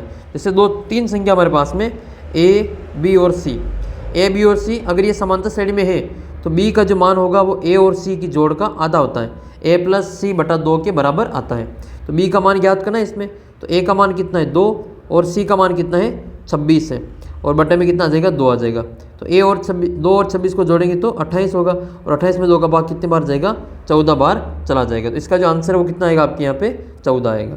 लेकिन इसमें आपके 2 डिब्बे खाली है, तो 2 डिब्बों वालों को हम डायरेक्ट नहीं कर सकते। इसके लिए आपको जो इसमें डी का मान निकालना पड़ेगा। आपके पास में पहला पद है और अंतिम पद है, इससे आप क्या करेंगे? इसका डी का मान निकालेंगे। तो ये पहला पद है, ये दूसरा पद है, A2 है, और ये वाला तीसरा पद है, और ये वाला चौथा पद है। आपके पास में पहला है और चौथा है, इससे आपको किसका मान निकालना है? दूसरे और तीसरे का निकालना है। तो दूसरा पद तभी ज्ञात कर सकते हैं जब आपके पास में डी हो। तो पहले हम क्या करेंगे? इससे डी का मान निकालेंगे। तो डी का मान निकालने के लिए हम क्या करेंगे? इसको लिखेंगे। ये चौथा पद है, इसको क्या लिख सकते हैं? A4 बराबर, इसको लिख सकते हैं a प्लस 3d, क्योंकि n की जगह पे 4 लिखेंगे तो 4 माइनस a कितना हो जाएगा? 3d हो जाएगा ये। तो A4 कितना है? 9 सही 1/2। इसको व्यवस्थित रूप में लिखेंगे, 9 दूनी 18 और 1, 18 और 1 कितना हुआ? 19/2 लिखेंगे। तो 9 सही 1/2 को हम 19/2 भी लिख सकते हैं। तो उसको लिखेंगे हम 19/2 बराबर पहला पद कितना है? 5 प्लस 3d। डी का मान ज्ञात करना तो 5 को इधर लाएंगे, ये तो ये हो जाएगा आपके माइनस में 19/2 माइनस 5 बराबर 3d। डी का मान ज्ञात करना है तो हम क्या करेंगे? इसमें पहले इसको हल करेंगे, 2 और 1 का लघुत्तम लेंगे, कितना आएगा? ये 2 लघुत्तम आएगा इसका। तो 2 का भाग 2 में एक बार, 1 को 19 से गुणा करेंगे, ये आ जाएगा आपके 19, माइनस 1 का भाग 2 में 2 बार, 2 को गुणा करेंगे 5 से तो 10 हो जाएगा, बराबर में कितना है? 3d। 19 में से 10 गए तो 9/2 बराबर 3d। डी का मान ज्ञात करना तो 3 को यहाँ से हटा देंगे, इधर गुणा में, इधर आके भाग में चला जाएगा इसके। तो ये 2 × 3 यानी कि 3 के पार्ट से काटेंगे 3 एक बार और 9 कटेंगे 3 बार। तो डी का मान कितना आ जाएगा? ऊपर 3 और नीचे 2, तो 3/2 आपके डी का मान आएगा। अब ये जो डी का मान आया उसकी सहायता से आपको क्या करना है? ये दूसरा पद निकालना है। तो दूसरा पद ज्ञात करने के लिए आपको पहले पद में डी जोड़ना पड़ेगा। तो पहला पद कितना है आपके पास में 5 और डी का मान कितना आपके पास में 3/2 है। तो इनकी जोड़ करेंगे, 1 और 2 का लघुत्तम 2, 1 का भाग 2 में 2 बार और 2 को 5 से गुणा करेंगे तो 10, फिर 2 का भाग 2 में 1 बार, 1 को 3 से गुणा करेंगे 1 को 3 से गुणा करेंगे तो 3 आ जाएगा। तो 10 और 3 कितने हो गए 13/2। तो इसका तो मान है वो कितना आएगा आपके 13/2 आएगा। डायरेक्ट नहीं लिख सकते अब सदा है, तो भी इसमें सवाल को देखो पूरा करना ही पड़ा आपको, तो इसका उत्तर 13/2 आएगा। फिर इसका मान ज्ञात करना है तीसरे पद का। तो तीसरा पद ज्ञात करने के लिए आपको दूसरे पद में डी जोड़ना पड़ेगा। तो दूसरा पद कितना है 13/2, तो 13/2 में जोड़ना पड़ेगा डी। डी कितना है 3/2, तो 3/2 इसमें जोड़ेंगे। 2 और 2 लघुत्तम 2 ही आएगा। अगर नीचे संख्या सेम हो तो ऊपर डायरेक्ट लिख सकते हैं हम इसको। तो 13 + 3 कितने हो गए 16 हो गए। 16/2 बराबर कितना आएगा आपके 8 आएगा। तो इसका जो उत्तर है वो कितना आएगा आपके 8 आ जाएगा। तो 13/2 और इसका उत्तर आपके 8 होगा। अगर आपके यहाँ 13/2 को हम सही रूप में लिखे इस रूप में, तो इसमें 2 का भाग दे देंगे। तो 13 में 2 का भाग देंगे 6 बार जाएगा, तो 6 से ही 1/2 हो जाएगा। तो इसका उत्तर 13/2 लिखो या 6 से ही आपके 1/2 लिखो, दोनों सही है। ठीक है, ये वाला सवाल आपको इस प्रकार से सोल्व करना है। अगला जो सवाल है आपका तीसरी प्रश्नावली का, ये रेखिक समीकरण युग्म को निरूपित करने के लिए आपको बताने की कौन सी रेखाएं बनेगी। तो ये हमने थोड़ी देर पहले चर्चा की थी इसकी, कि जब तीनों ही बराबर होते हैं, तीनों ही बराबर होते हैं तो उसको हम क्या कहते हैं समपति रेखा कहते हैं। तो यहाँ पर कौन सी रेखा आ जाएगी आपके समपति रेखा आ जाएगी। लेकिन इस सवाल में गए साल बोनस मिला था, 2022 में इस सवाल में बोनस दिया गया था। कारण क्या है कि कारण ये है कि A1/A2 होता है, A1/A2 बराबर B1/B2 बराबर C1/C2 होता है। बोर्ड में ये क्वेश्चन गलत छप गया था, इस कारण इस क्वेश्चन में इनको 1 नंबर का बोनस देना पड़ा था। तो ये प्रिंटिंग मिस्टेक की वजह से 1-1 नंबर सबको मिला था। तो ये A1/B1 नहीं होता है, A1/A2 होता है, B1/B2 होता है और C1/C2 होता है। तो आपको ध्यान रखना है, आपके मान लो ये आ जाए कि A1/A2 बराबर है B1/B2 और तीसरा बराबर नहीं है, तो फिर आप क्या लिखेंगे, इसको समांतर रेखा लिखेंगे, इसको समांतर रेखा लिखेंगे। और कोई बराबर नहीं है तो फिर वो प्रतिच्छेदी रेखाएं हो जाएगी, वो हो जाएगी आपकी प्रतिच्छेदी रेखाएं। तो याद कर लेना इनको पक्के से, आपकी कंप्लीट जो प्रश्न है जो यहाँ से हो जाएंगे। तो तीनों ही बराबर हो जाएंगे, तो तीनों ही बराबर होंगे। ये A1/A2 हो जाएगा, ये A1/A2 और ये हो जाएगा आपके B1/B2। तो इसको हम क्या लिखेंगे समपति रेखा लिखेंगे, समपति है ये, ठीक है, समपति इसको लिखेंगे। नेक्स्ट ये वाला जो सवाल है तीसरा सवाल अपने हट गया, ये इसको रेखाखंड को विभाजित करने वाला है, तो उसको हम नहीं करेंगे। सवाल नंबर है अपने 4, ये इंपॉर्टेंट है। 2 इसमें बिंदु दे रखे और इनको जोड़ने वाले रेखाखंड की लंबाई ज्ञात करनी। एक बिंदु जैसे यहाँ पे हम लिख लेते हैं, एक को ए मान लेते हैं, एक ए है 3, -2, दूसरा हमारे पास में बी जो कितना है 4, इनकी लंबाई ज्ञात करनी है, रेखाखंड की लंबाई ज्ञात करनी। तो ऐसा कैसे सवाल आपके विकर्ण वाला दे रखा है कि एक वर्ग के सम्मुख विकर्ण, वर्ग के सम्मुख विकर्ण, सम्मुख का मतलब होता है ये आमने सामने का। तो सम्मुख विकर्ण दे रखे, विकर्ण के शीर्ष, एक वर्ग के सम्मुख विकर्ण के शीर्ष दे रखे आपको जैसे ये दोनों, और इसके विकर्ण की लंबाई ज्ञात करनी। तो भी उस सवाल को हम ऐसा ही करेंगे। सवाल आपके दे रखा है 7.2 में है, 7.1 में ये वाला सवाल, नहीं 7.2 में ही है। तो सम्मुख विकर्ण की लंबाई ज्ञात करनी है। तो विकर्ण की लंबाई ज्ञात करनी हो या रेखाखंड की लंबाई ज्ञात करनी, तो आपको दूरी सूत्र लगाना पड़ेगा। दूरी सूत्र लगाएंगे इसमें, तो उसमें दूरी सूत्र के द्वारा ये तो हो जाएगा आपका x1 y1, ये हो जाएगा आपका x2 और y2। दूरी सूत्र क्या होता है, दूरी सूत्र होता है PQ, या ये AB है तो AB लिख लो, या PQ है तो इसको PQ कर देते हैं।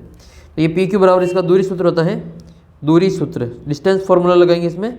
तो दूरी सूत्र बराबर लिखेंगे x2 - x1 का whole square plus y2 - y1 का होल स्क्वायर। x2 का मान कितना है 4 है, तो x2 की जगह पर कितना लिखेंगे 4 लिखेंगे। तो 4 - x1 कितना है 3 है, तो 4 - 3 का होल स्क्वायर प्लस y2 कितना है, y2 है हमारे पास में 5 माइनस y1 कितना है। अब देखो y1 का मान -2 है, y1 का मान -2, तो माइनस माइनस क्या हो जाएगा प्लस के 2 हो जाएंगे और इसका स्क्वायर कर देंगे। तो यहाँ पे 4 में से 3 जाएगा तो 1 बचेगा, तो 1 का स्क्वायर करेंगे, प्लस 5 और 2 को जोड़ेंगे तो 7 हो जाएगा, 7 का स्क्वायर करेंगे। 1 का स्क्वायर कितना होता है 1, और 7 का स्क्वायर कितना होता है 49। तो 49 और 1 कितने हो गए 50 हो गए। अब 50 को अंडर रूट से बाहर निकालेंगे, इसके लिए आपको गुणनखंड करना पड़ेगा। 50 के टुकड़े करो, अभाज्य गुणनखंड 2 का भाग देंगे 25 बार, 25 में 5 का भाग देंगे 5 बार, और 5 में 5 का 1 बार जाएगा। तो 2 के जोड़े बन रहे 5 का, तो 5 तो आ जाएगा इसके बाहर और अंदर बचेंगे अंडर रूट 2। तो 5 अंडर रूट 2 इकाई, दूरी को किस न किस में मापा जाता है, तो उसको लिखेंगे 5√2 इकाई इसका उत्तर हो जाएगा। तो यहाँ पे आपको कितना बनना है, यहाँ पे आपको बनना है 5√2 इकाई, या √50 लिखोगे तो भी सही है, गलत नहीं हो। लेकिन आपके ऑप्शन में आ जाए अब सदम ऐसा सवाल और वहाँ पे √50 नहीं हो तो फिर √50 को आपको तोड़ के लिखना पड़ेगा 2√5 में, है ना। जैसे आपके आ जाए √8 आ जाए, √8 को क्या लिखते हैं, 8 के टुकड़े करने पड़ेंगे, 2 का भाग देंगे 4 बार, फिर 2 का 2 बार, फिर 2 का 1 बार, तो इसके 2 का 1 जोड़ा बन जाएगा। तो √8 को हम क्या लिख सकते हैं, √8 को लिख सकते हैं हम 2√2 लिख सकते हैं। ऐसे आपको निकालना आना चाहिए। जैसे √18 आ जाए, √18 को क्या लिख सकते हैं, ये आप कमेंट करके बताना। देखिए √18 का मान कितना होता है, अगर आपको ये सवाल समझ में आया हो तो फिर आपको इसको सोल्व करके बताना। देखिए तो इसका जो उत्तर है वो कितना आएगा आपके √50 या फिर 5√2 आ जाएगा। अगला सवाल आपके जो इधर दे रखा है 5वां, ये अब हट गया आपके, ये 8.3 का सवाल है, तो ये आपके नहीं करना, ये हट चुका है, अपने सिलेबस में 8.3 नहीं है। तो देख लेते हैं, ये पूरक सूत्र वाला हमें नहीं करना है, बहुलक ज्ञात करना है। सबसे आसान सवाल है बहुलक वाला, देखना है कि इसमें सबसे ज़्यादा बार कौन, बहुत बार कौन आ रहा है, बहुलक का मतलब बहुत बार आने वाला। तो बहुत बार कौन आ रहा है, 2 1 बार, 2 बार, 3 बार।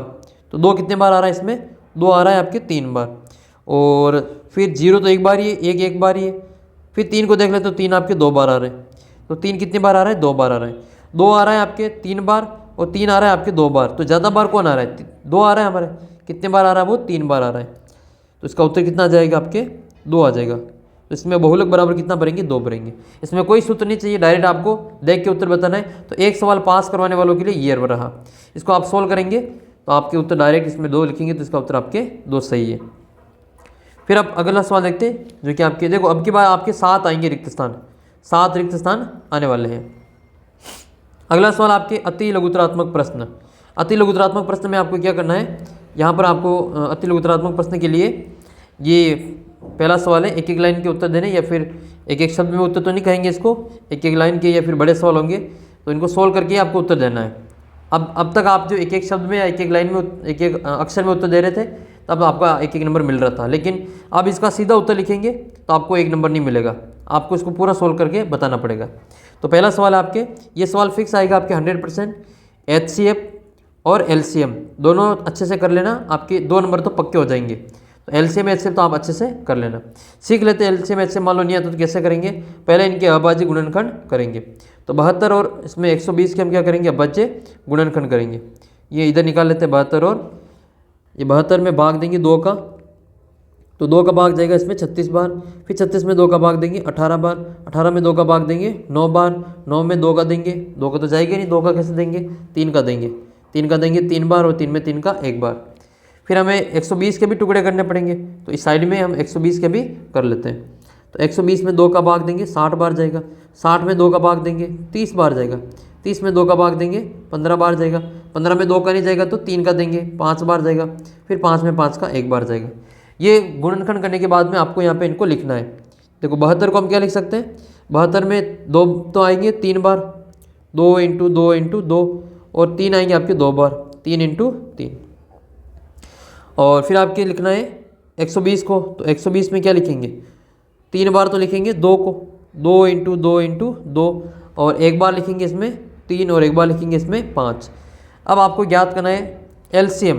तो LCM ज्ञात करने के लिए जो डबल बार है उसको तो 1 बार लिखेंगे, और जो संख्या फिर बच जाती है लास्ट में उसको भी गुणा में लिख लेंगे। तो पहले मैं आपको इससे से HCF निकालना सिखा देता हूँ कि इसमें मान लो HCF भी ज्ञात करना हो तो कैसे ज्ञात करेंगे। तो पहले इसका HCF निकालना सीख लेते हैं। HCF में जो दोनों में कॉमन है उसको 1 1 बार लिखेंगे। ये 2 देखो दोनों में है, उसको 1 बार लिखेंगे। ये 2 इसमें भी है और इसमें भी है, इसको भी 1 बार लिखेंगे। ये 2 इसमें भी है और इसमें भी है, इसको भी हम 1 बार लिखेंगे। और क्या कॉमन मिल रहा है, 3, ये 3 इसमें है और ये 3 इसमें है, तो इसको लिखेंगे 3। अब कोई इसमें कॉमन नहीं, जो दोनों में है उसको 1 बार लिखेंगे। तो यहाँ पर हो जाएगा आपके 2 दूनी 4, 4 दूनी 8 और 8 3 24। तो HCF बराबर कितना आएगा आपके 24 आएगा। अब आपको ज्ञात करना है LCM। तो LCM ज्ञात करने के लिए आपको जो HCF जो डबल बार आया उसको तो लिखना ही है, यानी कि 2 2 2 और 3 ये तो आएंगे ही आएंगे, क्योंकि जो डबल बार है उसको 1 बार लिखेंगे। तो LCM में आपकी ये HCF तो आते आता है, यानी कि 2 इंटू 2 इंटू 2 इंटू 3 ये तो आएगा आएगा।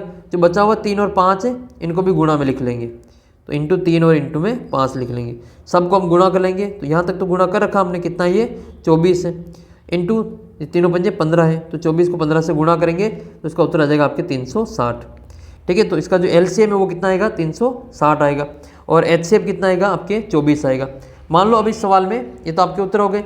ये सवाल यूँ नहीं देके आपके पूछे कि इसकी एलसीएम एचसीएफ ज्ञात करना है और उनके ए इंटू बी बराबर एलसीएम इंटू एचसीएफ में संबंध सत्यता की जांच करनी है। तो आपको क्या करना पड़ेगा, ये वाला सूत्र लगा के इसको सोल्व करना पड़ेगा। यहाँ पर कर लेते हैं इसको, ये वाला सूत्र लगाना है। संबंध जांच करनी हो तो ए इंटू बी बराबर क्या करते हैं, एलसीएम इंटू एचसीएफ करते हैं। अगर आपको उत्तर की जांच करनी है तो ये वाला सूत्र लगाना पड़ेगा वहाँ पे। तो दो ए इंटू बी बराबर एलसीएम इंटू एचसीएफ हो जाएगा। ए का मान कितना है, ए का मान आपके 72 है, बी का मान कितना है 120 है, एलसीएम कितना है 360, एचसीएफ कितना है 24। इनको हम यहाँ पे देख लेते हैं सही है गलत है अपने उत्तर। ए बराबर लिखेंगे 72 और बी बराबर लिखेंगे 120 बराबर, इधर आएगा आपके, इनको थोड़ा कलर चेंज करके लिखते हैं। ए बराबर 72 है और बी बराबर 120 है, एलसीएम कितना है 360 और एचसीएफ कितना है 24 है। इनको गुणा करेंगे और इनको गुणा करेंगे, दोनों के उत्तर सेम आते हैं। अगर सेम आते हैं तो अपने आंसर सही है। तो पहले इसको गुणा कर लेते हैं 0, तो 12 8 96 हासिल के 9। ठीक है, 12 8 12 दूनी 24 है, 12 दूनी 24, 24 के 4 हासिल के 2 और 12 7 84 और 85 86, तो 8640 आ जाएगा। इधर भी कितना आना चाहिए, 8640 ही आना चाहिए। तो इसको हम गुणा कर लेंगे तो इसका जो उत्तर है वो भी आपकी कितना आएगा 8640 से आएगा। देखो 360 और इसको गुणा करेंगे 24 से, तो 0 0 24 से, तो 0 6 चौक 24 हासिल के 2 3 चौक 12 13 14 और इधर आ जाएगा आपके 2 के 5 से करें तो 0। ठीक है, और ये आएगा 6 दूनी 12, 12 के 2 हासिल का 1, 3 दूनी 6 और 1 7, जोड़ करेंगे तो 0 4 4 और 2 6 7 और 1 8। इधर भी कितना है आपके 8640, इधर भी आया 8640, मतलब अपने जो संबंध है वो सत्य है इसमें। ऐसे आपको इसमें निकालना है। इससे सवाल और बनेगा कि मान लो ए और बी का मान दे के आपको एलसीएम दे दे और पूछे कि इसका एचसीएफ कितना है, तो क्या करना पड़ेगा, यही लिखना पड़ेगा। मान लो सवाल में ए बराबर 72, बी बराबर 120 और एलसीएम दे रखा है 360, इससे ज्ञात करना आपको एचसीएफ। तो ये चॉइस कैसे आएंगे, हम क्या करेंगे इसकी एचसीएफ की जगह पे एचसीएफ लिख लेंगे और इस जो 360 है इसको हम इसके भाग में ले आएंगे, तो 72 इंटू 120 और बट्टे में आएगा आपके 360। इसको काटेंगे, ये 0 से 0 कटेगा, 12 के भाग से 36 कटेंगे 3 बार और 3 के भाग से 72 कटेंगे आपके 24 बार। तो इसका जो एचसीएफ है वो बिना भाग किए कितना आ जाएगा आपके 24 आ जाएगा। एलसीएम भी पूछ सकते हैं इससे, ए और बी में से किसी एक को पूछ सकते हैं। ये 4 दे रखे, 4 में से 3 का मान देंगे और 1 का मान हमें वापस निकालना पड़ेगा। तो इसको ऐसे हम इसमें सॉल्व कर सकते हैं।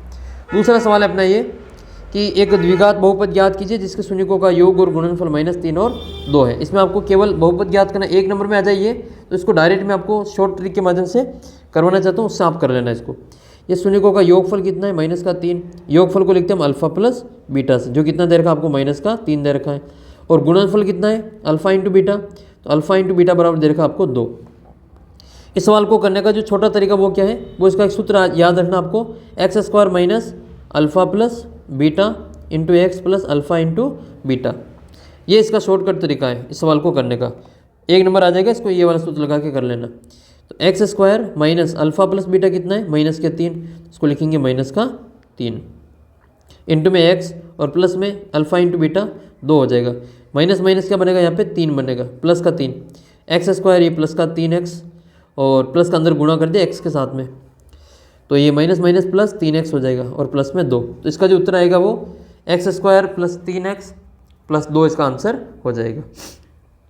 तो ये आप शॉर्टकट तरीके से ये वाला सूत्र इसमें आपको याद रखना है। नेक्स्ट क्वेश्चन की ओर बढ़ते हैं। क्वेश्चन नंबर है 3, ये भी आपको सोल्व करना है। तो px बराबर इसके शून्य ज्ञात करना है। शून्य ज्ञात करने का मतलब इसमें x का मान ज्ञात करना है, और हम ये जानते हैं कि बहुपद के ऊपर घात अगर 2 है तो इसके शून्य भी कितने आएंगे, 2 आएंगे, मतलब 2 मान आएंगे शून्य, यानी कि एक तो अल्फा का मान ज्ञात करना है, एक हमें इसमें बीटा का मान ज्ञात करना है। तो इसमें आपके 2 मान आएंगे अल्फा और बीटा के। ठीक है, इसको हम सोल्व करते हैं, गुणनखंड विधि से इसको सोल्व कर लेते हैं। ये हमारे पास में है x² माइनस 2x और माइनस के 8। इसमें x² के गुणा में 1 है, तो हम डायरेक्ट इस 8 के टुकड़े करेंगे, जिनको जोड़ने या घटाने पे हमें माइनस का 2 आ जाए। तो ऐसी संख्या लेनी जिनको जोड़ने या घटाने पे तो इसमें 2 आ जाए और गुणा करने पे 8 आ जाए। 4 और 2 को ही लेंगे, 4 दूनी 8 हो जाएगा और 4 में से 2 को घटाएंगे तो 2 बचेंगे। हमारे चाहिए माइनस में, तो हम क्या करेंगे 2 में से 4 को घटा लेंगे तो माइनस में उत्तर बच जाएगा, गुणा भी आपके माइनस में आ जाएगा। तो उसको लिखेंगे हम एक्स स्क्वायर और फिर आपके माइनस के 2x या माइनस के इसको लिख लेंगे एक्स स्क्वायर प्लस 4x और माइनस में इसको लिखेंगे एक्स स्क्वायर प्लस 2x और माइनस में 4x और माइनस में आ जाएगा आपके ये 8। इसमें से कॉमन निकालेंगे, x कॉमन आएगा तो बचेगा यहाँ पे x प्लस 2, यहाँ पे कॉमन निकालेंगे सेम आना चाहिए तो यहाँ माइनस के 4 कॉमन निकालेंगे, यहाँ बचेगा आपका x प्लस 2। तो जो 2 बार कॉमन है एक जैसा, तो 2x प्लस 2 इसको एक बार लिखेंगे तो x प्लस 2 लिखेंगे, इधर आएगा आपके x माइनस 4। तो इनको हम बराबर में लिखेंगे 0 के, तो x प्लस 2 बराबर 0, x बराबर कितना आ जाएगा माइनस के 2। ऐसे ही x माइनस 4 बराबर 0, x बराबर कितना आ जाएगा प्लस के 4। ऐसे आपको सवाल को सॉल्व करना है। अगला सवाल है फिर आपके ये, जिसमें आपके ये दे रखा है कि 5 पेंसिल और 7 पेन का कुल मूल्य 50 रुपये है और 7 पेंसिल और 5 पेन का कुल मूल्य 46 रुपये है। तो इसको आपको रेखीय गणित के समीकरण युग्म के रूप में प्रकट करना है। तो कुछ नहीं करना है, इसमें पेंसिल का मान लेंगे हम x रुपये, पेंसिल को मानेंगे, माना कि पेंसिल का जो मूल्य है वो पेंसिल का मूल्य कितना है, पेंसिल का मूल्य बराबर x रुपये और पेन का मूल्य मान लेंगे पेन बराबर y रुपये, पेन का मान लेंगे y रुपये। अब इसको क्या करना है, अब पेन की संख्या को और मूल्य से पेन की संख्या से गुणा करना है और पेंसिल के मूल्य को पेंसिल की संख्या से गुणा करना है। तो ये यहाँ लिख लेंगे हम x, यहाँ लिख लेंगे y, दोनों के बीच में प्लस और बराबर में ये संख्या लिख लेंगे। तो इसका उत्तर कितना आ जाएगा आपके 5x प्लस 7y बराबर में आ जाएगा आपके 50। दूसरी समीकरण इसकी बनानी है, ये हो जाएगा आपका 7x प्लस 5y और बराबर में आ जाएगा आपके 46। बस ये एक नंबर इसका, और ये इस प्रकार से दोनों समीकरण आपको बना लेनी है। इसमें इसकी घात कितनी है, एक एक घात है, तो एक घात वाले को क्या कहते हैं, रेखिक समीकरण कहते हैं, रेखिक कहते हैं इसको। याद रखना इसका जो हल है एक घात वाले का एक ही हल प्राप्त होता है, लेकिन रेखिक समीकरण युग्म होगा, 2 के जोड़े होंगे तब इसके जो मान है वो अनेक हल प्राप्त होते हैं। तो रेखिक समीकरण युग्म के कितने हल प्राप्त होते हैं, रेखिक समीकरण युग्म के अनेक हल प्राप्त होते हैं। अब ये भी फिर निर्भर करेगा कि वो जो रेखा है वो समपाती है, वो प्रतिच्छेदी है या फिर वो समांतर रेखा है, उसके आधार पर इसका मान निर्भर करता है। लेकिन एक रेखिक समीकरण जो होती है उसके एक के अनेक हल प्राप्त होते हैं। नेक्स्ट है फिर आपके ये, इसको द्विघात समीकरण के रूप में लिखना है, तो समीकरण के रूप में इसको हम लिख के यहाँ पे बता देते हैं कि कैसे इसको आपको द्विघात समीकरण में बदलना है। तो पहले हम इसको सोल्व करेंगे, तो ये हो जाएगा आपके ये 3x इसके दोनों के साथ में गुणा हो जाएगा, तो ये आ जाएगा आपके x माइनस 2 और माइनस में x बराबर में 3x का x से गुणा करें तो 3x स्क्वायर माइनस 3 दूनी 6x। संख्या को एक तरफ ले आओ, और वैसे ये इस वाली संख्या से ये है ना, ये इस वाली संख्या से ये इस x से ये वाला x तो कट जाएगा, माइनस के 2 बचेंगे, माइनस के 2 को इधर ले आएंगे तो 3x स्क्वायर माइनस के 6x और प्लस का 2 इसका आंसर होगा। क्योंकि इसको हमने ये माइनस में है ना, तो इसको माइनस से इसको यहाँ से हटा दिया। ये समद्विभाजित वाला है नहीं अपने, इसको नहीं करना है, मूलों की प्रकृति ज्ञात करनी। वैसे जब चौथी प्रश्नावली है उससे एक ही सवाल आएगा 4 नंबर का, लेकिन लास्ट मैंने देखा कि साइंस का जो ब्लूप्रिंट है उसके अनुसार पेपर नहीं बना है, तो हो सकता है कि आपके कोई जो 4 नंबर का इसमें से दे या नहीं दे। तो ब्लूप्रिंट का कोई पूरा भरोसा नहीं पड़ रहा है इस बार, जैसे आपके ब्लूप्रिंट है उसके अनुसार पेपर आ नहीं रहा है। तो ये थोड़ी सी शिकायत भी है बोर्ड के अधिकारियों को कि बच्चों ने जो अगर ब्लूप्रिंट के अनुसार तैयारी की फिर आपने पेपर नहीं दिया तो फिर वो निराश होंगे।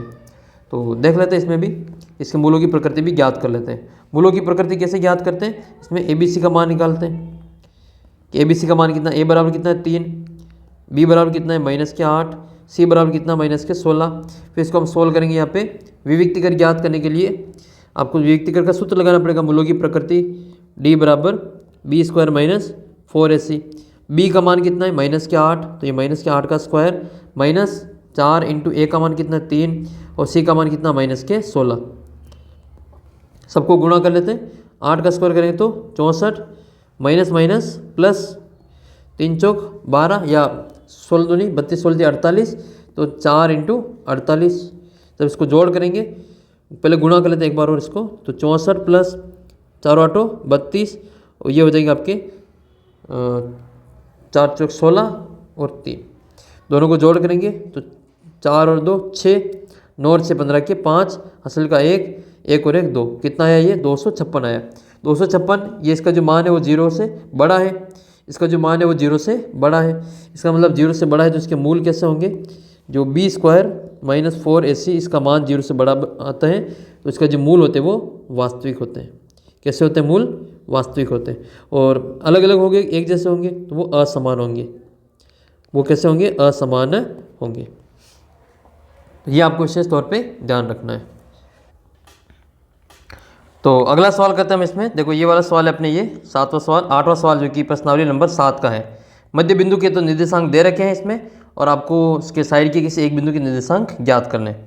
ये कह रहा है कि यदि Q इस बिंदु के बिंदुओं को मध्य बिंदु है, ये जो Q बिंदु है ये P और X R का मध्य बिंदु है, तो आपको X का मान ज्ञात करना है। देखो जब ये मध्य बिंदु है तो इसको बीच में लिखेंगे और ये और वाला आता है ये साइड में आता है, जो और होता है इसका मतलब इसके बीच में ये वाला Q है।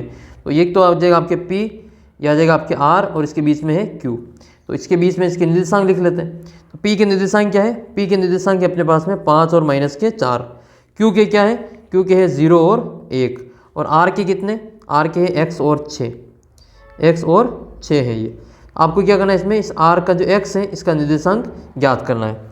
तो मध्य बिंदु का निर्देशांक है तो मध्य बिंदु का ही सूत्र लगाएंगे। इसमें दूरी सूत्र होता तो दूरी सूत्र लगाते हैं, अगर ये दूरी दे रखी होती तो हम दूरी सूत्र लगाते हैं। यहाँ पर तो मध्य बिंदु तो सूत्र भी आपको मध्य बिंदु वाला ही लगाना पड़ेगा। तो मध्य बिंदु का निर्देशांक क्या होते हैं, तो मध्य बिंदु के निर्देशांक होते हैं मध्य बिंदु, इसमें आपके Q है तो Q हो जाएगा ये आपके एक्स वाई बराबर QXY बराबर ये होता है x1 प्लस x2 बटे 2, ये मध्य बिंदु का सूत्र है। और प्लस ये x का मान है, अब y का लिखेंगे तो y1 प्लस y2 बटे 2 लिखेंगे। तो x1 और x2 को जोड़ेंगे, x1 का मान कितना, देखो ये तो हो जाएगा आपका x1, ये y1, ये हो जाएगा x2 और y2।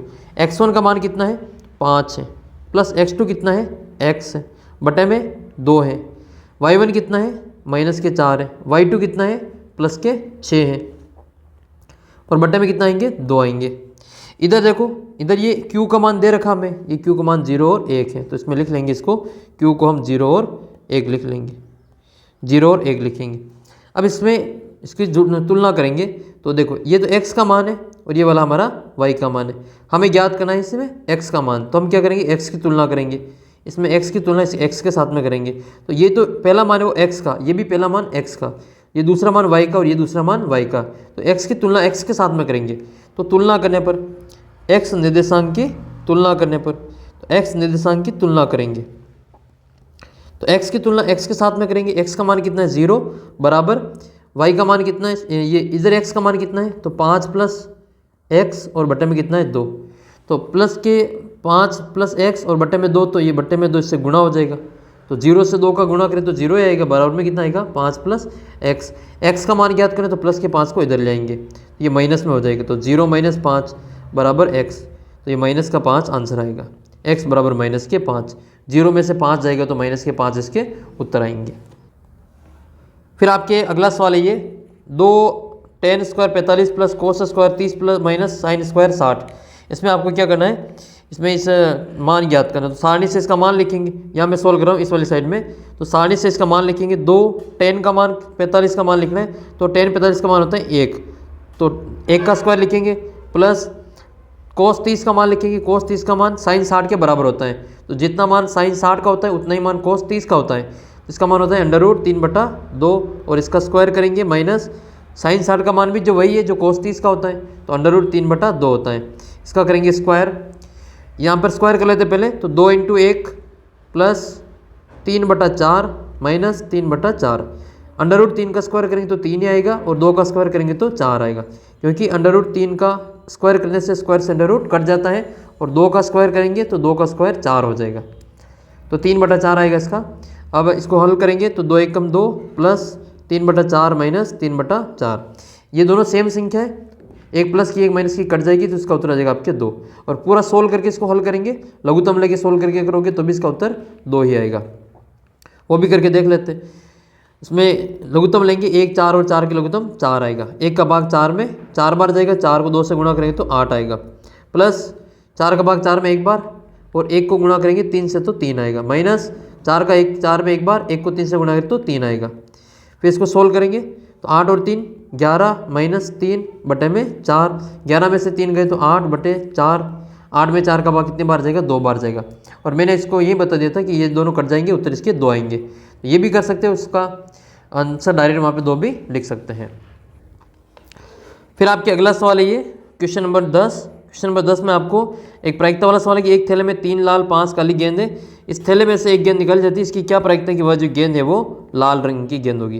पहले तो इसमें आपको कुल पता करना होगा कि कुल कितनी गेंद हो रही है। तो 3 तो इसमें लाल है, 3 लाल है और काली कितनी है 5 काली, तो 5 और 3 8 हो जाएगी। ये इसके कुल परिणाम है। अब हमें किसकी प्रायिकता ज्ञात करनी है, लाल रंग की ज्ञात करनी है। तो लाल रंग की है कितनी, लाल रंग की तो है 3 और काली गेंद कितनी है, काली गेंद है 5। तो जिसकी प्रायिकता ज्ञात करनी है उसकी संख्या ऊपर लिखेंगे और जो टोटल संख्या वो नीचे लिखेंगे। प्रायिकता का सूत्र क्या होता है, प्रायिकता बराबर सूत्र होता है अनुकूल परिणामों की संख्या बटे कुल परिणामों की संख्या। तो जिसकी संख्या ज्ञात करनी उसकी कितने हैं, लाल की संख्या कितनी 3 है, तो अनुकूल परिणाम कितने हो जाएंगे 3 बटे में कुल परिणाम कितने 8 हो जाएंगे। तो इसका उत्तर आएगा 3/8। 3 और 8 नहीं करते तो यहीं तक इसको सवाल को सोल्व करके छोड़ देंगे। फिर आपके इसके दूसरा सवाल है, दूसरा सवाल ये है कि 3/8 तो ये हो गया आपके लाल का, तो काली का कितना है। तो काली की प्रायिकता ज्ञात करने के लिए आपको यहाँ पे प्रायिकता लिखना है, प्रायिकता काली की गेंद होने की बराबर काली गेंद कितनी है 5 और कुल गेंद कितनी 8। इसका आंसर आएगा आपके 5/8। मान लो ये पूछ लेता है कि काली नहीं, तो इसका मतलब वो जितने भी टोटल गेंद है उसमें से काली को कम कर देंगे। काली नहीं की प्रायिकता पूछे, काली नहीं, तो जितनी टोटल है 8 उसमें से जितनी काली है उसको घटा देंगे। तो 5 काली है इसमें से, तो जो बचेगी वो काली नहीं होगी, मतलब वो लाल रंग की पूछ रहा है। लाल नहीं इसका मतलब वो काले रंग की पूछ रहा है। तो ऐसे सवाल आए तो भी इसको हम इसी प्रकार से सोल्व करेंगे। अगला सवाल अपना ये क्वेश्चन नंबर है अपने पास में। ये देखो ये अपने काम का नहीं है, ये भी हट गया। ये A+B वाला जो है ये वाला सवाल अपने हट चुका है, ये 8.3 का है, ये अपने को नहीं करना है। ये सवाल कर लेते हैं ये कि इसका माध्य ज्ञात करना है। माध्य ज्ञात करने के लिए जो संख्या दे रखी है इन सभी को जोड़ेंगे और संख्या का भाग देंगे। 6, 11, 21, 23, 14, 5 इनका माध्य ज्ञात करना है। माध्य पूछ ले या एवरेज आपको औसत पूछ ले तो भी ऐसे ही करना है, औसत को भी ऐसे ही किया जाता है। तो इसका सूत्र होता है माध्य बराबर आंकड़ों का योग बटा आंकड़ों की संख्या। ये सूत्र याद कर लेना। जब ऐसे सवाल दे दें ये इसमें माध्य ज्ञात करना है तो आंकड़ों का योग बटा आंकड़ों की संख्या लिखेंगे। गणित में सूत्र लिखेंगे तो ही नंबर मिलेंगे, बिना सूत्र के सवाल करोगे तो नंबर कट जाएंगे। आंकड़ों की संख्या तो ये लिख लेना आपको। आंकड़ों का योग कितना है इन सभी की जोड़ करेंगे तो ये हो जाएगा आपका 6 + 11 + 21 + 23 और प्लस में 14 और प्लस में 5 और बटे में आएगा आपके कितनी संख्या है 1, 2, 3, 4, 5, 6 संख्या। तो 6 का इसमें भाग लगाएंगे, सबकी जोड़ कर लेते हैं।